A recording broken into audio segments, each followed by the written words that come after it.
stereotypical Texas slangy things. I'm a psychologist at Yakima Pediatrics. So at a behavioral health, I'm a behavioral health provider. So if you go in to talk to your physician about, you're having a rash or a medical condition, and you also tell a physician that you're experiencing depression, or you want help quitting smoking, or you have some weight goals, they go in and get a behavioral health provider like myself. Also, I'm a tennis player. Played since I was about 5 years old, played in college, as you can see there, something really important to me. And then also, soon to be Kelsey's fiance, wish me luck. That'll be coming in the next couple of months. And before we go in a little bit further, I want to recommend, if you have any questions, feel free to put them into the chat box. And at the end, we'll spend some time going through them. And so again, feel free to throw questions in the chat box. So today, these are some of the main points that we're going to discuss. Essentially, how COVID impacts people on numerous levels, leading to people coping the best ways they know how. Truly, there's hope of things that we can do and say, and I think there's hope in general. And we're going to take quite a pivot and end on what does it actually mean to be happy, and some of the geeky research around that. And that's some of my my favorite things to learn about, to know about, is happiness. So first, we're going to start with the COVID impact on young people and truly everybody. This can generalize out to just about most age demographics. We're going to look at the individual level, a family level, and a community level. So we know substance use has gone up pretty significantly in May of 2020 compared to May of 2019. So cannabis up by 44%, liquor up by 31%. And that's notable, as you can see in that second point on the bottom left there, that about half the people with a mental health condition develop substance use diagnoses and vice versa. And personally, I'm not really one for all those labels and the kind of the boxes around these terms like diagnosis and that sort of thing. And I think it's important to acknowledge that once you get to a certain point where we're losing some functioning, we have some difficulties in handling like our emotional health. So on that note, emotional health, mental health.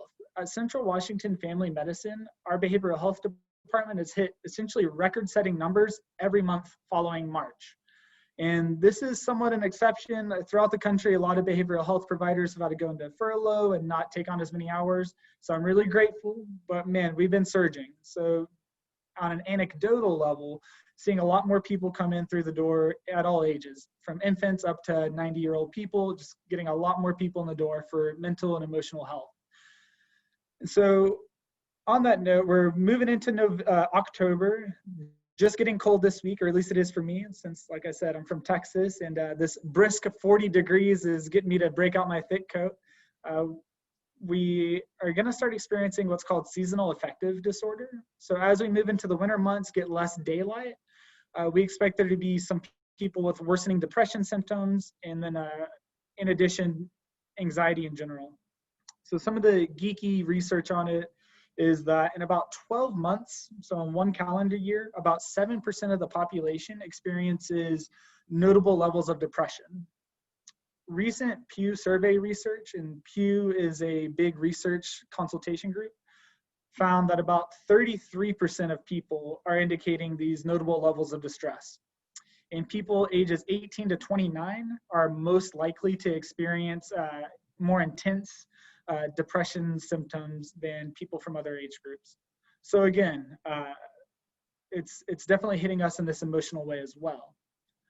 So on the note of substance use, broadly speaking, why do people use substances? And truthfully, I think we could even replace drugs and alcohol with like anything that we do to try to avoid pain and avoid difficult stuff our brain gives us.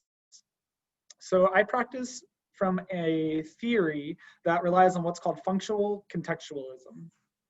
Functional contextualism is essentially a way of looking at people, at behavior, trying to understand the act that someone is doing and the context that it's occurring in. So if you see on the right, kind of have a little stepwise progression in how these things work. Something triggers stress and pain. Could be a fight with a loved one, with a parent. Could be hearing that you're failing a class. Could be having a really bad day at work. So your brain says, man, I got to solve this pain. I got to solve this stress. We have a second option to accept it, but that's not typically what our brain goes to. It just says, how can I fix feeling stressed? How can I fix feeling frustrated? How can I fix feeling anxious? So drugs and alcohol help us feel better. It works really well. So rinse and repeat and do it over and over. And of course, it's not an issue if you want to go get a beer with a buddy after work after a bad day. But when that becomes the only thing that feels like it's getting you this relief, and you start to be more rigid with it, that this is the only thing that will help me. Your life gets narrower and narrower because obviously you can't always go get a beer with a buddy after work. Maybe the buddy can't go. And so ultimately we got to ask, what did it cost? And did it actually fix the problem of pain? And walking through option B, accepting it, we know gets us to be a little bit larger. It kind of, those thoughts, those emotions, those feelings, that stress, that pain, it might not go away. They might not poof and just disappear altogether, but you as a person at least get big enough to kind of like take it with you, even in the context of feeling these things and living a meaningful life. And I really like that picture. I think you might have a little drinking problem. And so there's a family level impacts that we're seeing as well. We know domestic violence between romantic partners has increased 17% this year, and this, I believe, was taken around July compared to 2019. And even those numbers might be a little bit low, as it's harder for people to report domestic abuse and domestic violence, given that both partners might now be in the home at all times due to the quarantine. So it could be even higher. Second, scarcity mindset. Whenever we don't have resources, our brain functions completely different. So as you can see in that little graph here at the top right, it just completely changes how we make decisions. There's a really good geeky experiment where they had farmers take an IQ test before harvest, so when they had significantly less money, and after harvest. The farmers on this IQ test scored about 10 to 15 points difference before and after. 10 to 15 points in an IQ test is huge. For reference, that is one standard deviation. And so if you get an 85 on an IQ test, you're at that low average range, and only about 14% of the population scores below you. So 10 points higher on a 95, you're in the 37th percentile, which means 36% of the population is below you, and you're well within the average range. So 10 to 15 points on this IQ test is a really, really big difference. And they did another study with Stanford students. So, I think maybe farmers have like a different demographic, different population, but still this scarcity mindset is even present and prevalent in these Ivy League students, that they told them to answer as many questions as they could on a quiz. And the more questions they answered right, the more money they got at the end. One group had 50 seconds, 50, to answer every question. The other group had 10 seconds, but they could take a loan. So every time they wanted a loan, they'd get 5 more seconds, but they'd have to give back more money at the end. Nobody in that 10-second with loans did better than the 50-second group. So whenever we're in the scarcity mindset, as you can see on this picture, money to live overtakes basically every other decision we need to make. And just a reminder, if you could, please mute your mic and double check that for me. I'm getting a little bit of feedback from someone. Thank you, thank you. And so, and this even goes bigger than just money to live and these kind of geeky experiments. Whenever we're in a scarcity mindset, it's also decision fatigue. If you have to get to work at 8 in the morning and you could pay $3 to ride the bus, but then you have to factor in, man, if I pay that $3, I can't get lunch. And if I can't get lunch, I'm going to be groggy. I'm going to come home pretty cranky. Or do I then walk home? If I decide to walk to work, I have to wake up 3 hours earlier to make the 5-mile walk, but then I'm getting less sleep. So even just the decision of how to get to work becomes this huge task.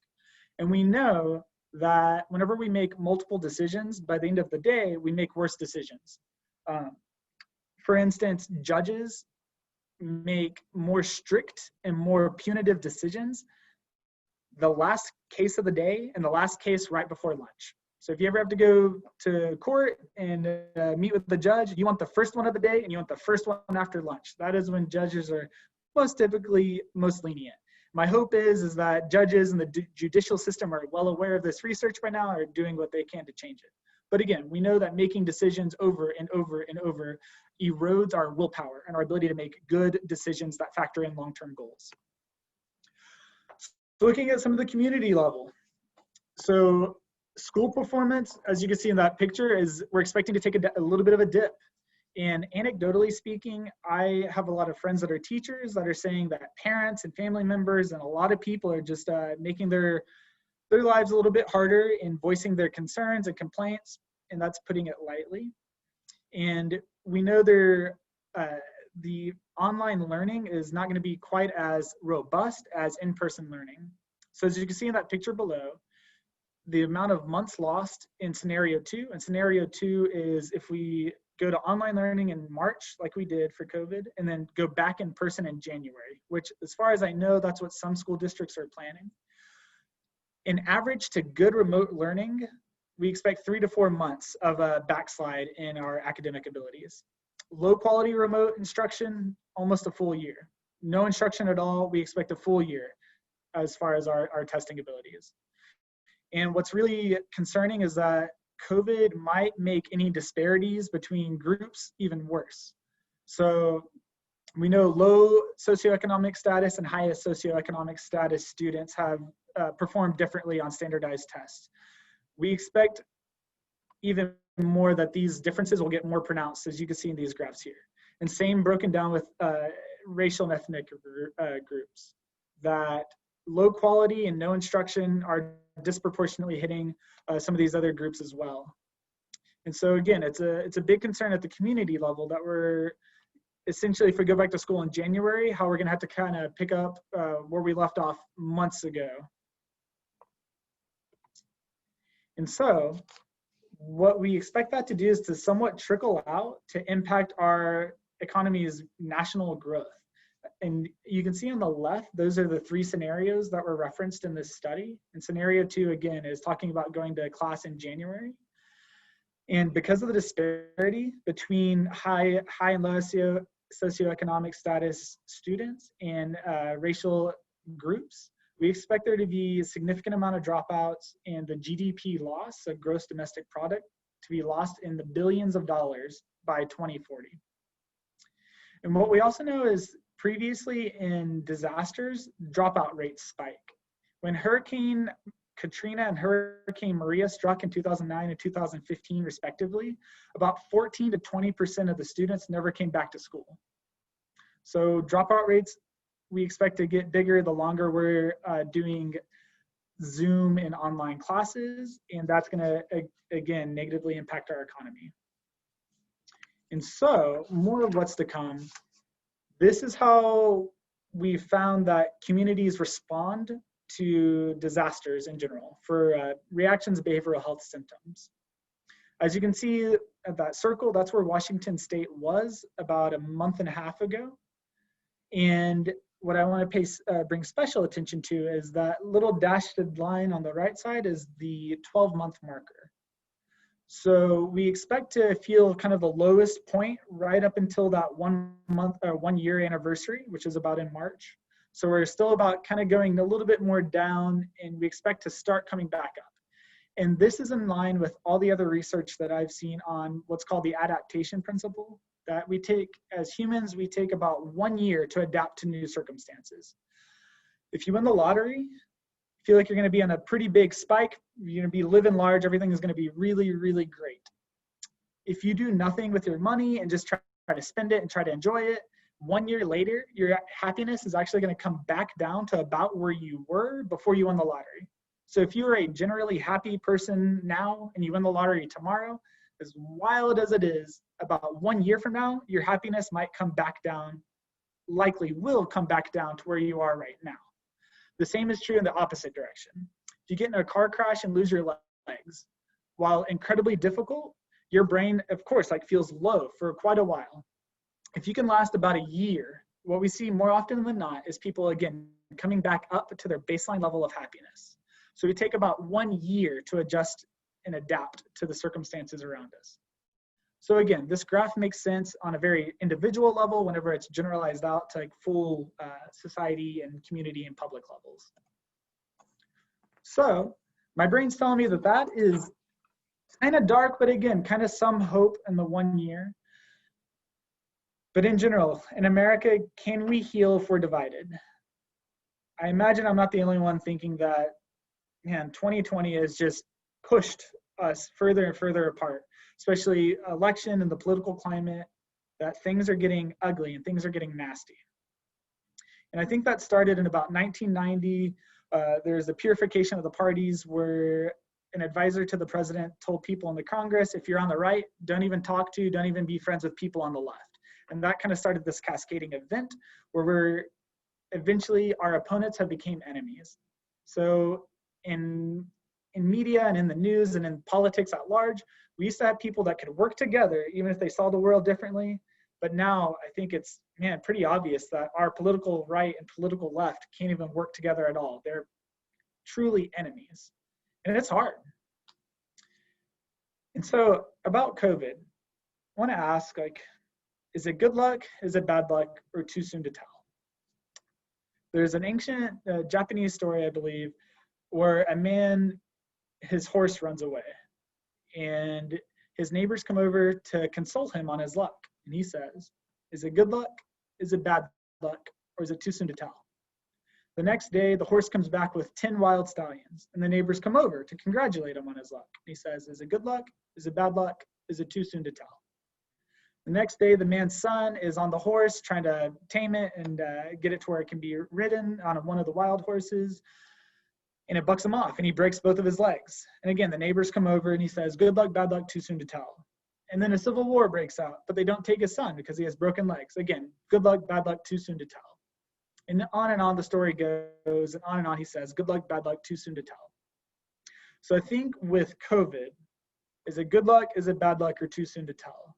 My optimistic heart is hoping that it's too soon to tell. I'm not naive enough to think it's good luck, and I would never dare trivialize the hundreds of thousands of lives lost and how hard it's been on everybody. And I think, again, that there might be hope that something good can come out of it. So, are we more divided or more united as a result of COVID? My thought and my hypothesis is the loud people have gotten louder. People that are posting a lot of political things on Facebook are now posting 100 more political things on Facebook than they used to. Big news and media outlets, they're getting more and more polarizing things, more and more shocking things that the enemy did. So they're getting more and more clicks, more and more views. So I think the loud got louder. But actually, the rest of us may feel more united with one another as a result. So in our country, in 2018, 4% of the country felt like we were united as a people. In March, that number jumped to 32%. So shortly after COVID got us into quarantine and all that. Those who said we are very divided as a country dropped from 62% in 2018 to 22% in 2020. 90% of Americans agree with the sentiment, we're all in this together. In 2018, only 60% of people thought we're all in this together. And this is a survey of about 10,000 Americans. So at large, when you walk through the grocery store, when you go put gas in your car, when you're going to the doctor's office, the majority of us feel like we're all in this together. Again, I think the people that are very, very extreme, left or right, are getting louder, and that feels like it's pulling us apart. But I think at the end of the day, we're feeling a lot more connection to one another as a result of how freaking hard this has been for all of us. So if you're thinking, yeah, that's great, but Will, what can actually be done? If I have a friend that's struggling, or if I myself am struggling, what can I actually do? So here's some local resources and services. We have primary care-based behavioral health providers. And again, that's what I do at Yakima Pediatrics. And what that is again, going to your doctor for a routine medical visit, and then bringing up something that might be under the umbrella of behavioral health. It could be emotional health, could be physical health, all the same. Depression, anxiety, PTSD, quitting smoking, diabetes, blood pressure, anything like that. So I know there are behavioral health providers at Central Washington Family Medicine, here at Yakima Pediatrics, where I am, Highlands Clinic, Farm Workers, YNHS. So I know there's primary care-based behavioral health a lot of places. And those visits are about 20 to 30 minutes long, just as a reference. Then you have traditional therapy. Traditional therapy is about 40 to 60 minutes in most places. And that's where you kind of go into like a therapist office. It's not a medical office, it's like a therapist office. You do your 40 to 60 minutes and you peace out. There's comprehensive mental health, and then I would point you towards Psychology Today and find out people there who are still taking patients and take your insurance and that sort of thing. And then the CDC put out some stress management guidelines, and largely they boil down to take care of yourself. Do what you can.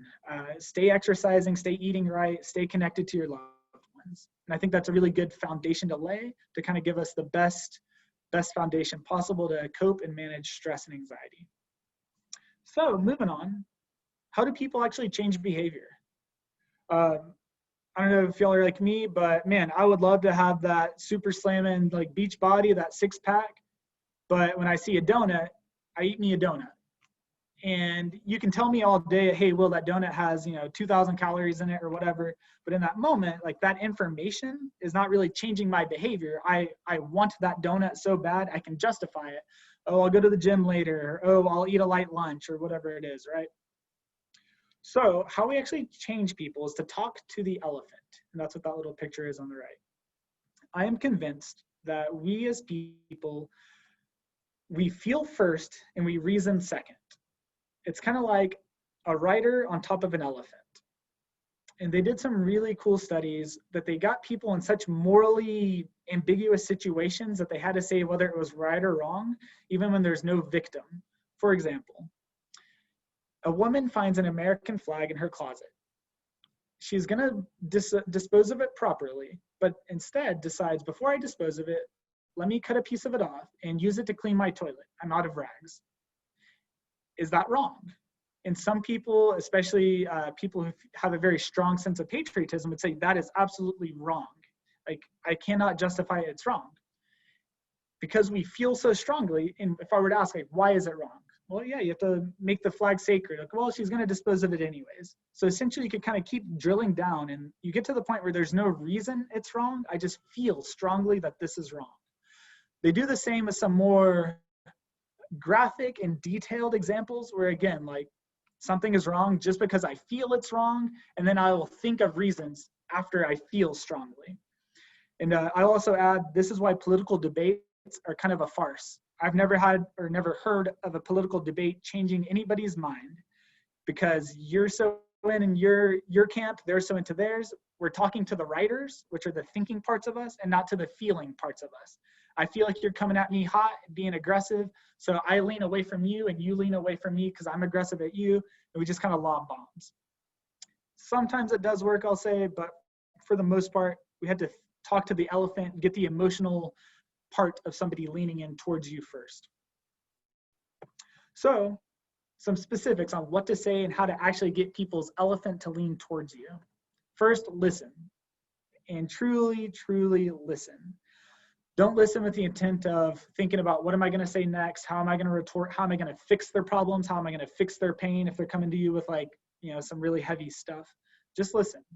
And 3 easy ways to show that you're listening to someone is restate, reflect, and summarize. Restate. If I tell you I got in a fight with my mom this morning and I was late to school, you could just say, man, so like you were late to school because you and your mom got into a fight. So essentially saying what I say, but change it a little bit, put it in your own words. Reflect. If I say, again, like, got in a fight with my mom this morning, I was late to school, you could reflect the emotions that I might be feeling. Man, I imagine you're feeling pretty stressed, pretty nervous. And then summarize, kind of doing both of them at the same time. So yeah, so you and your mom got into a fight, you were late to school. As a result, you were nervous and maybe you didn't, do your best on that test in first period, whatever it is. So doing those 3 things shows that you're actively listening to people and pulls their elephant towards you. Then there are 3 steps you can take after that. Validate and normalize. These are stressful times. It's tough out there. Ask permission to give advice always. Sounds like you're struggling. I got an idea if you're open to it. Validate again. It'd be weird if you didn't feel stressed. It'd be weird if you didn't feel like, hurting yourself. It'd be weird if you didn't feel like drinking and doing drugs, whatever it is. It'd be weird because this is hard. Your brain is giving you a solution that's honestly like a solution that would likely work. And then end with hope. Emphasize hope. I'm with you. I think connecting to behavioral health or a therapist could be helpful. So validate, normalize, ask permission to give advice, and then end with hope. So what do you say when someone says, all I want is to be happy? Now I'm going to finish on a high note, on a happy note. And this, the happiness hypothesis is one of my favorite books I've ever read, where I get a lot of the information that I talked about today is found within this book. But what does it mean to be happy? And I think psychologists, scientists, religious people, philosophers, maybe just about every human in general has tried to answer this question, what does it mean to be happy, since day one. Western traditions say happiness comes from outside of us. If I get enough money, if I buy the right car, get the right vacation, have the right family, have the right partner, whatever it is, I'll be happy. Eastern traditions say it comes from within us. If I can meditate just right and not have my attachments to my wants, if I can practice stoicism and have a little bit of distance and separation from like my bodily carnal desires, and I can just be fully accepting myself, I will finally be happy and content. I think there's a third approach, a little bit of in between. I think happiness comes from getting your outside world and inside world working for you. And there are three betweens that I think make life workable and give us a little bit of purpose and meaning in the context of pain, hurt, and suffering, for lack of a better word. Yourself and others. If you get the relationship between yourself and others, people that are close to you, people that are meaningful to you, that's one huge step in the right direction. So ask yourself, how close do you feel to the people that are meaningful to you in this world? And if your answer is, man, I don't have anybody that is close and meaningful to me, that might be the first step. How do we broach that? How do we get someone and let them into our fold, let them into a little bit of our heart and ourself? What can you do? Can you write a gratitude letter? Can you call up a friend, call up an old a family member you haven't talked to in a long time? Can you check in on them? So get the relationship right between yourself and other people. Then there's yourself and work or school for those students that are on this call. How can you connect the work or the schoolwork that you're doing to deeper values and deeper purpose you have in your life? Say you have a job that doesn't feel very fulfilling. Is there a value that it's serving? If one of your values is, being a good provider for my family, might not make that job any more fun, but at least there's a purpose. We're going to this job that might not be inherently fun or fulfilling, if you will. Same with schoolwork. Schoolwork feels tedious and boring, I imagine. At least that'd be my prediction, is your brain on occasion feels bored when doing schoolwork. But if we can connect it to some of the values that you want to be a very well-functioning, well-adjusted adult and human in general, maybe we can look at school as a way that we're learning how to respond well in the context of being bored. Because, man, laying my cards on the table, adult life is a lot of boredom. And anybody that's waited longer than 10 minutes in line at a grocery store or a bank can tell you life is boring a lot of the times, and we don't often talk about it. So if we can work on our relationship between boredom and tedium whenever we're young, it can only get us to have a better relationship with our work today and with boredom as we get older. And another specific way to make yourself and your work and yourself and your school function a little bit better is focus on progress, not on destinations. So are you better today than you were yesterday? Is a better mindset that's going to free your brain up to be a lot more positive than asking, could you pass the AP math exam if you took it tomorrow? So that destination is a lot harder to get our brain around than slight progress. Same goes true for weight loss goals, for depression, for anything that we have out there. Making progress is enough to keep our motivation going. Checking boxes like, oh, I lost 5 pounds instead of I am in the process of eating healthier is a lot harder to sustain in our day-to-day living. So have yourself in work or yourself in school flow together. Last, is yourself and something larger than yourself. We as people, we are what's called hypersocial creatures. Maybe we've heard the word prosocial, but I don't think that covers it. Bees are prosocial, ants are prosocial, mole rats are prosocial. The difference is in an ant colony, a beehive, and a mole rat den, all of those animals are related to one another, and they have they share genetic ties.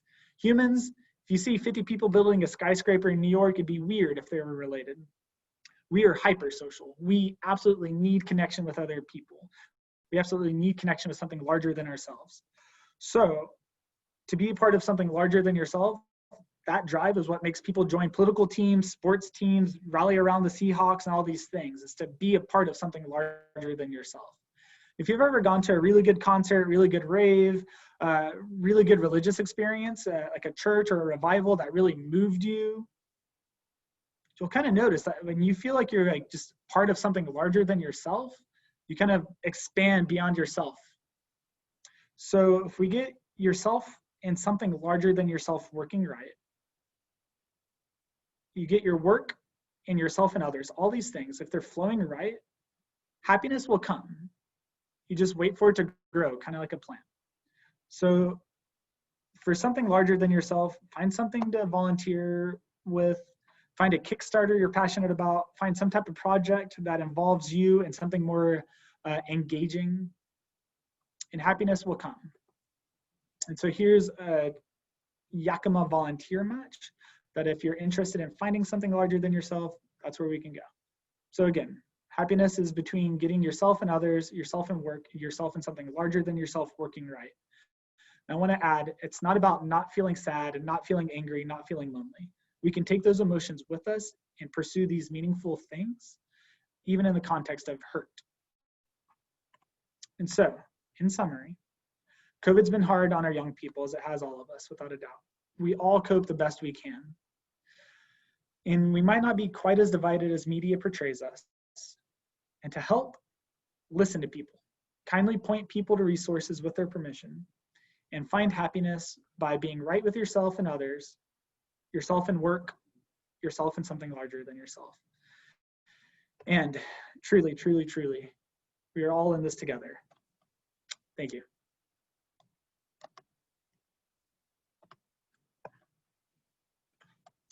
And now we can address any questions that came up. I believe that was Jamie was going to run that portion. Gotta find my microphone.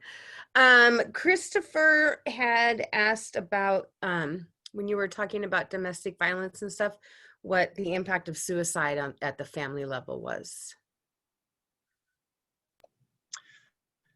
Sure. And so, Chris, I want to make sure I'm tracking your question right. So are you wondering if like domestic violence increases suicide or if suicide increases domestic violence?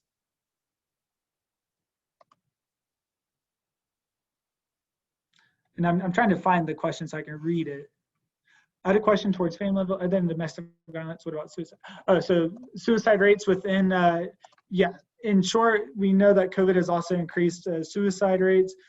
What I believe the number I'd heard was there's about like a 120% increase of calls to the National Suicide Prevention Hotline.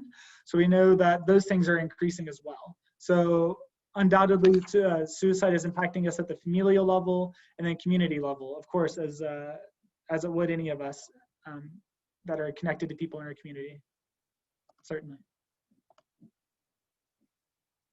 What else?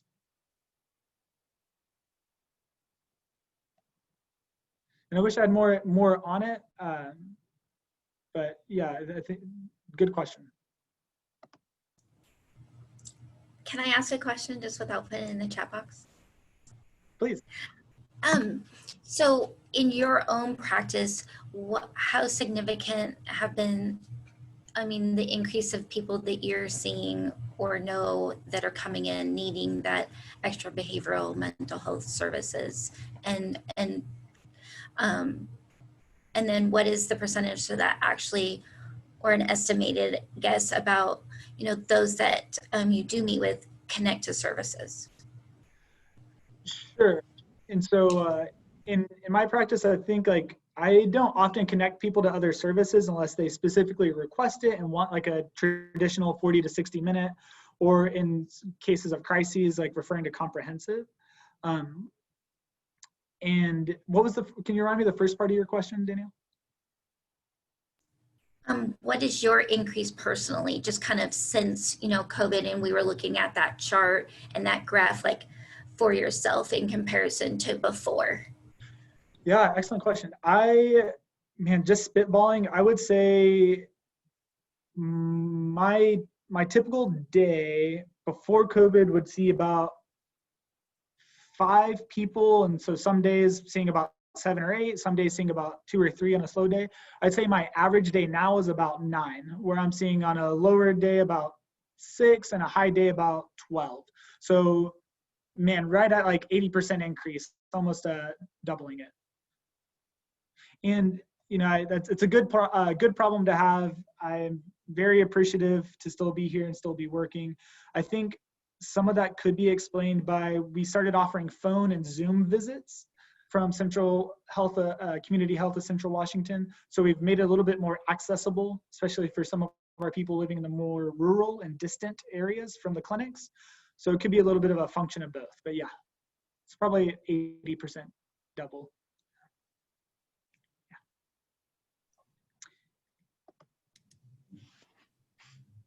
Anyone else that has any questions, it doesn't have to be in the chat box, for any questions that you guys would like to ask. Kind of left this 20 minutes for Q&A. That way Will could clarify anything that you guys have questions about, or any resources that you might be questioning, or anything else for him. Well, this is Joaquin. So if you do have anybody that is currently facing a crisis and you're really uncertain of what to do in the situation, what would be the best approach to take? Where would you refer them? How would you treat the individual? How would you deal with the situation? Yeah, wonderful. Wonderful question, Joaquin. Thank you for bringing that up. So rule number 1, I would encourage you to absolutely be willing to discuss it and address it directly. Have a phrase in mind, like, do you feel like hurting yourself or ending your life? The less we talk about it, the more isolated and separated people can feel. So I wouldn't even say skirt around the bush. I'd say, ask directly and treat it with the tenderness it deserves, without a doubt, but also not making it this huge panic, like finding that sweet middle spot. I say it's kind of like, with much more dire consequences, of course, but like breaking an arm is like definitely something to address. And there's things we can do for sure. So finding that sweet middle spot. And so what I'd say is address it directly. Again, that normalize it. Like, yeah, man, it makes sense. Like all these things are happening. Of course, like your brain's telling you to like hurt yourself or end your life. I think it would be doing that to anybody. And the resource is comprehensive. If the person cannot keep themselves safe, and they will get a DCR to do an evaluation.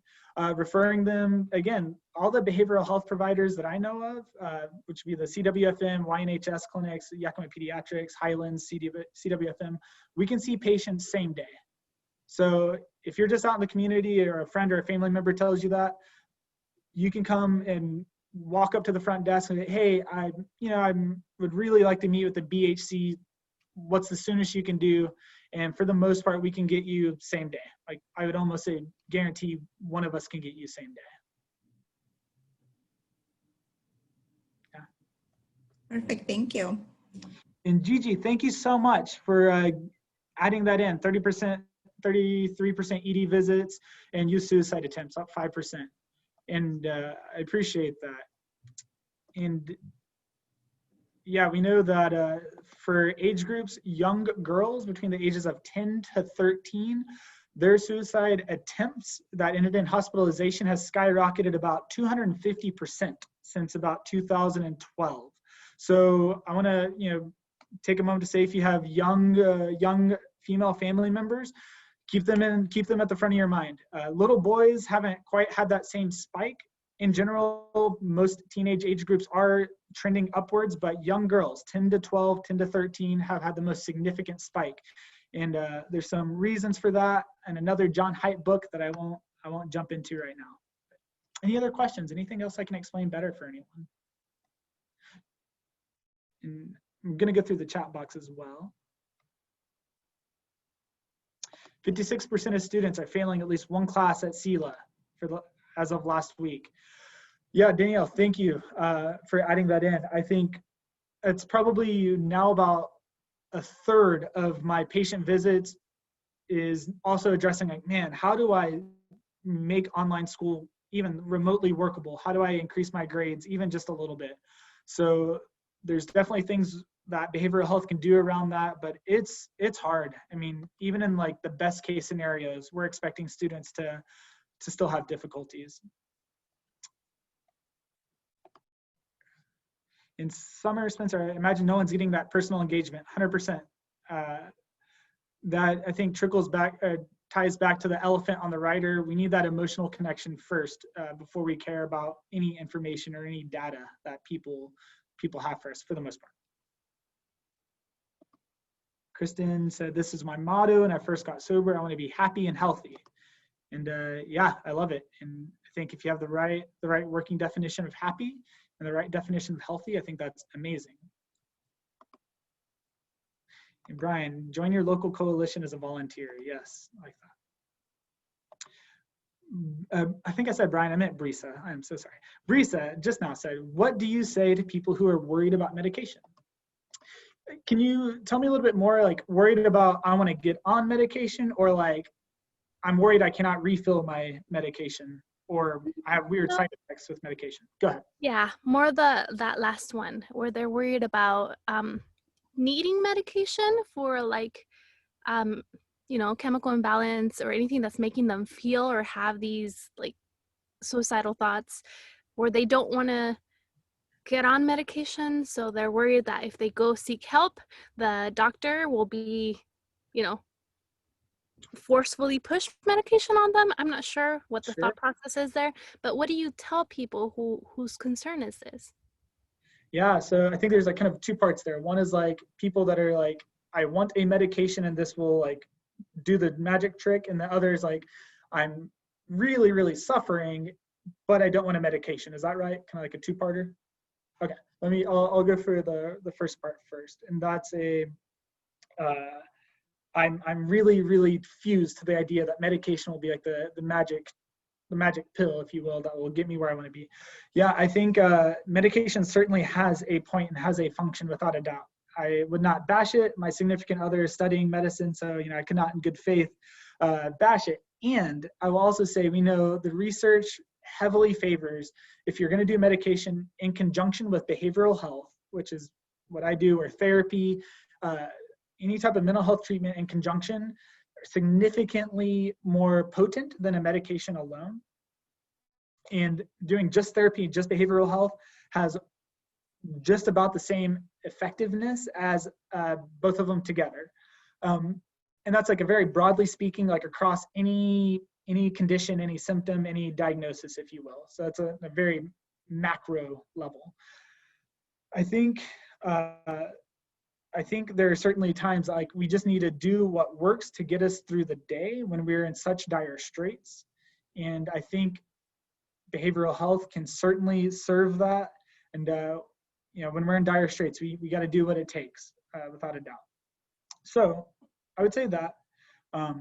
And towards I'm feeling absolutely overwhelmed, but I don't want a medication, I would meet that conversation with absolutely, like, I'm with you.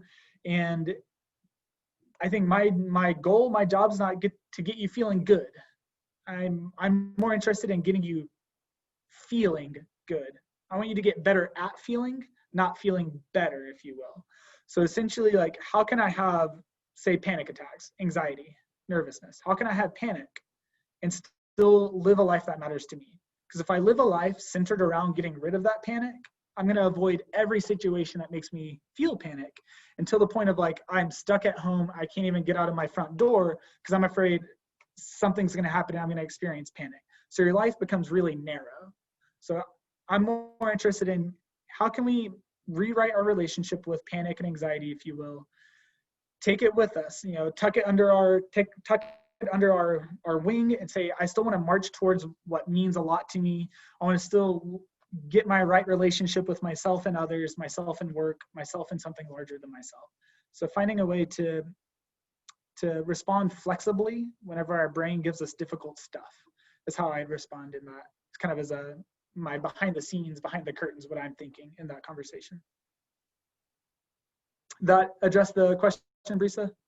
Yes, it did. And actually that answers something that I've been kind of bouncing around in my mind. I have a family member who's struggling with really negative thoughts. So it's definitely something that's in the back of my mind, and it's worrying. And I keep thinking of how am I going to answer? How am I going to, because I'm in this field, and it's always interesting to work kind of around prevention, but at the same time, not necessarily exclusively with mental health. So it's always interesting to me to think that, they respect my opinion, they respect what I tell them. So I definitely want to be informed if I am to say anything. Sure. And again, I'll say with, friends and family, my thought is if people are coming to me, like if my best friend comes up to me and says, hey, Will, I had a really crummy day at work. I got just beat down by the grind today. And I give them a solution and say, you know what, go take a walk around the block. Exercise makes you feel better. You know what, eat you a bite of chocolate cake. You're going to feel better. Like that person leaves that conversation being like, man, bump that guy. Like, I'm not feeling that. But if you take like a few seconds to like just observe and acknowledge that, like, yeah, man, I hate it when I have a hard day at work too. It makes me feel like a failure. I imagine that might be what you're feeling too. Man, I hate it when this stuff feels absolutely overwhelming. Like, sucks that you have to wake up tomorrow and go back to work where you just got in a fight with your boss. I imagine your brain is like feeling pretty antsy about the future. So, instead of giving into that, let me give you that solution. Because again, that's the writer talking to the writer on that elephant rider metaphor. Talk to the elephant. Pull into just be with them. I think what we think as problems aren't really like math problems to be solved. Like, anxiety is not a math problem to be solved, not something to be fixed. It's an experience to observe, kind of like a sunset. You don't watch a sunset and say, man, it needs more yellow over here, it needs a little more blue over here. We don't fix a sunset, right? We observe it. We're reverent to it. Like, man, this is something big. Anxiety, man, this is something big. Mm-hmm. But we're not just like, here, let me fix it. Because everyone knows how to fix their problems, without a doubt. Everyone's tried things. Everyone has solutions.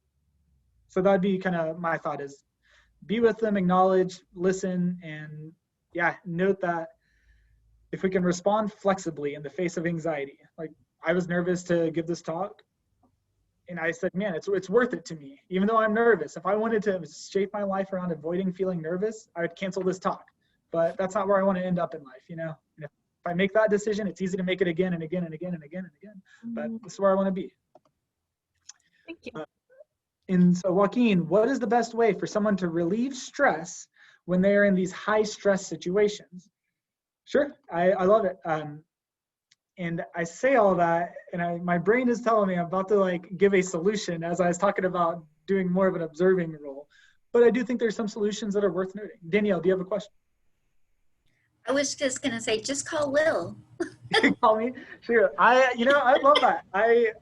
I love the work I do because I enjoy getting to meet people, and I would love it. Please do give us a call.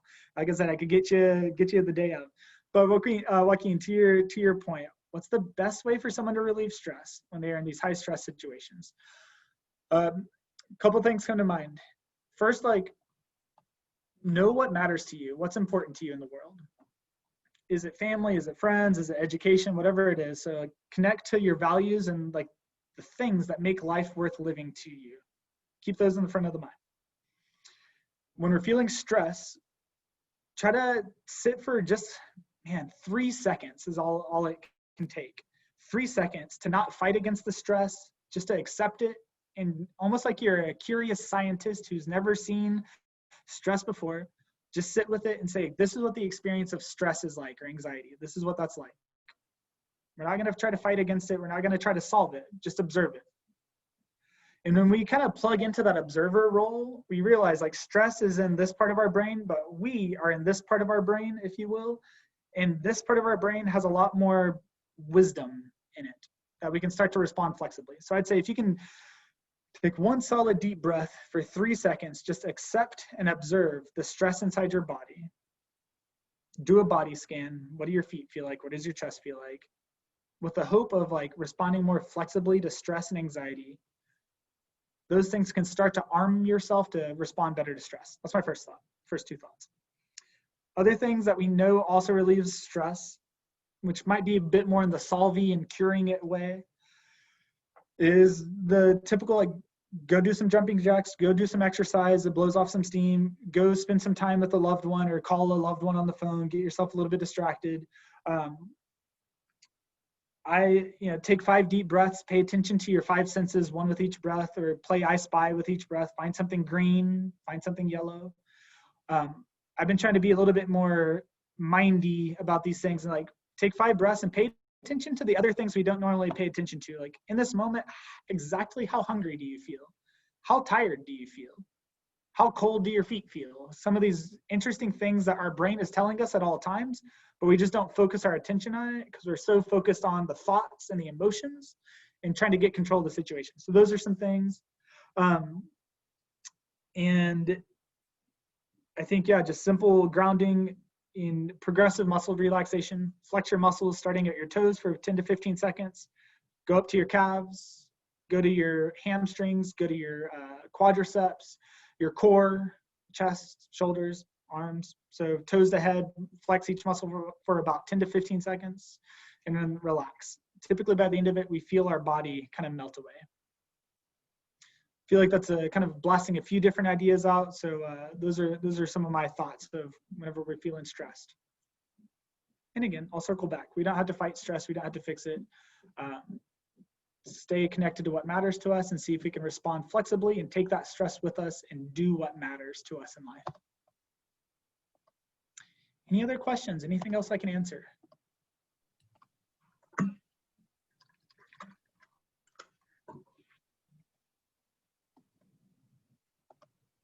Perfect timing. It's 4:58, so 2 more minutes until 5. So perfect timing for the Q&A. So is there any other questions? We do have 2 more minutes. Anyone who has that urgent question, don't leave without, your answers today. I can provide my email address if people have questions and maybe don't want me to address it like out loud. It's a little bit more nerve-wracking if your brain is like a little bit more uneasy about it. So in the chat box, let me put in my email address I use for these things, and feel free to send me an email there if you have any questions about this or any other thoughts that you have about it.